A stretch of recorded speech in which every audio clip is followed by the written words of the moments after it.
Hello, my dear students. Myself L.K. Tripathi from LPM Public School. My dear children, today we have a new video. The topic is changes in the caste system. As we have discussed in the last videos about the different types of caste practice prevalent in the society. So many reformers came out to eradicate such types of evils from the society, including Raja Ram Mohan Rai, Dayanand Saraswati, Mahatma Gandhi, and many other reformers also raised their voice against such types of hatred practice. This new video will give us a lot of information about different types of social reformers belonging from different parts of the country. What was their philosophy? How did they organize the society, call up the society to oppose such types of practices were made in the society. So let's get started. Changes in the caste system.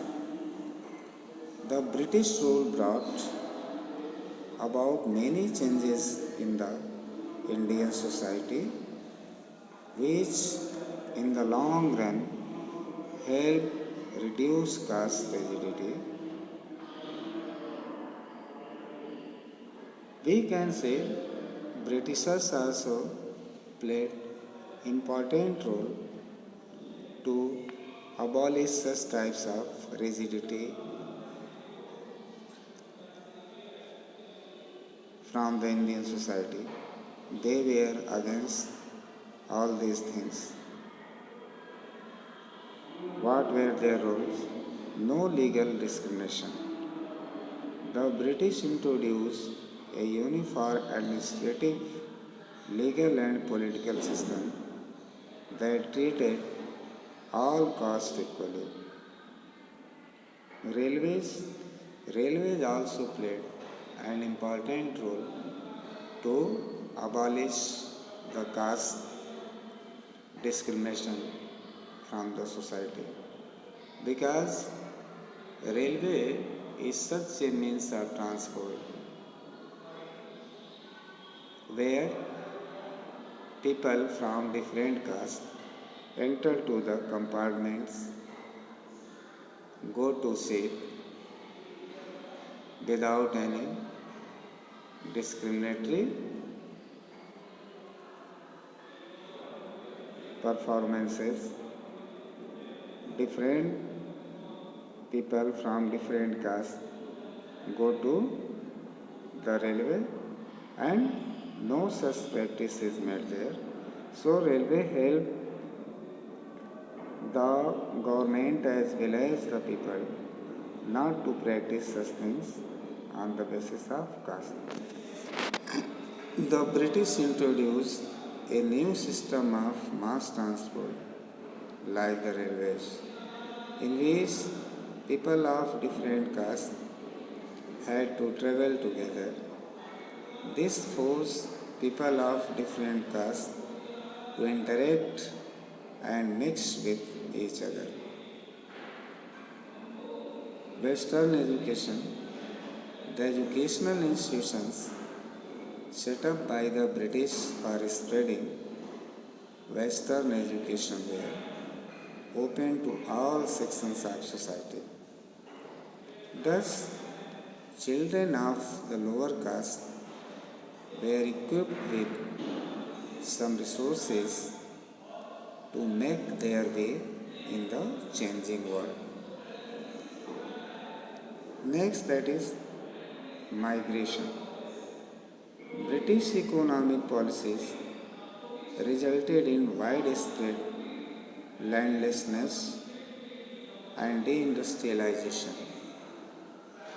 The poor left their villages to look for jobs that were opened up in the cities. There was work in the factories that were coming up in the cities. They also went to work in plantation in Assam. So the landless laborers who had no any source of livelihood, they were bound to leave their villages for their survival to earn some money for their families. As a result, they went for the plantation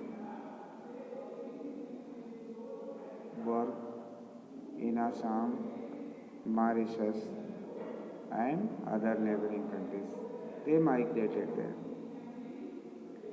Thus, the rigidities of caste system gradually lost their significance for them.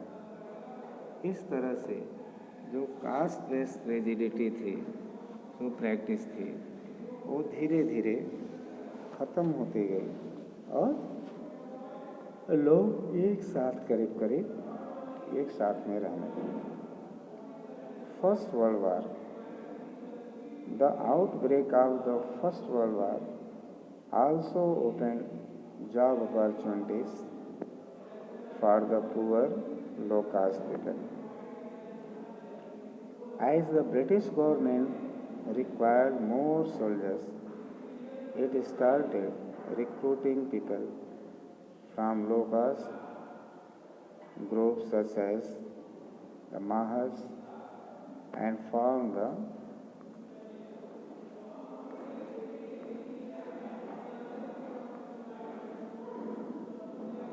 Maha regiment. Second thing was there, when World War started, the British were in need of huge soldiers. As a result, they started recruiting the Indian soldiers belonging from the lower caste. Especially, they recruited the Mahar people. Mahar is a caste of Maharashtra, and people were taken from there. They belonged from scheduled caste. A separate regiment was formed by the British, that was known the Mahar regiment. Dr. V.R. Ambedkar also belonged from this particular caste. Now, the next, that is the famous reformers, Jyotiba Phule and Satyashodhak Samaj. Who was Jyotiba Phule? Who founded Satyashodhak Samaj? Jyotiba Phule hailed from a family of flower sellers.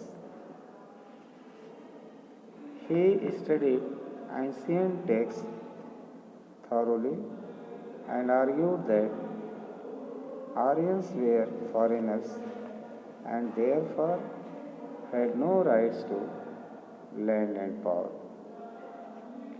उन्होंने कहा, ज्योतिबा फुले ने, कि Aryans जो हैं, जो कहते हैं कि हम यहाँ के मूल निवासी हैं, ये फॉरेनर्स हैं, ये मूलतः यहाँ के निवासी नहीं है, इसलिए उनका कोई अधिकार नहीं है, कोई उनकी ज़मीनें नहीं है, कोई उनका पावर नहीं है.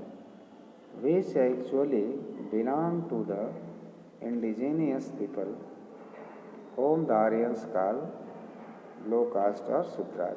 Actually, these lands and powers belong to the people, belong to the lower caste, who are actually the actual native of this country.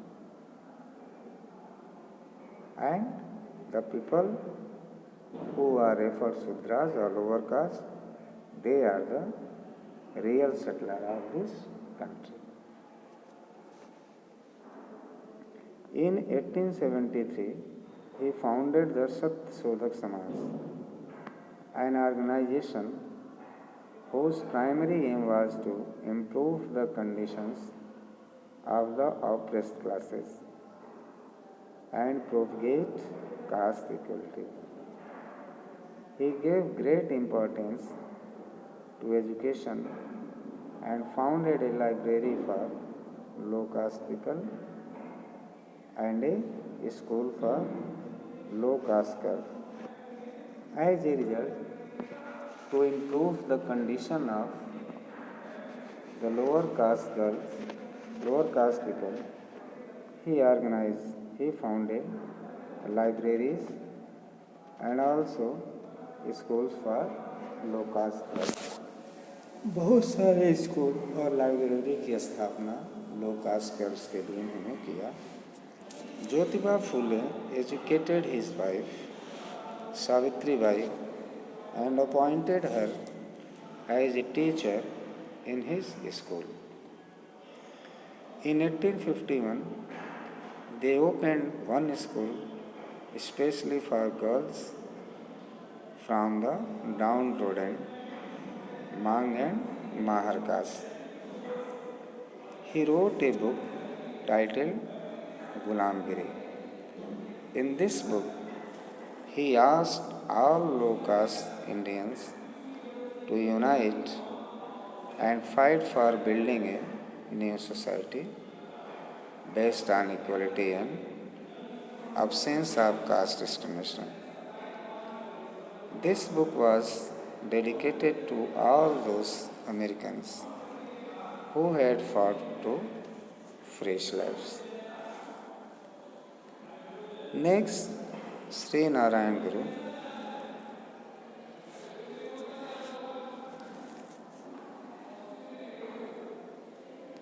and movement for social equality.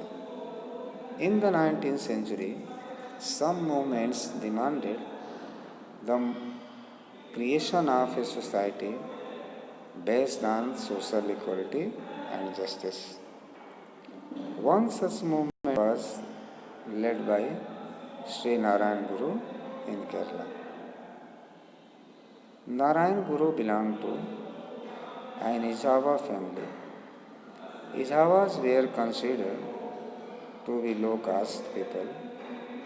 He tirelessly worked for the betterment of untouchables and the reformation of the Hindu society.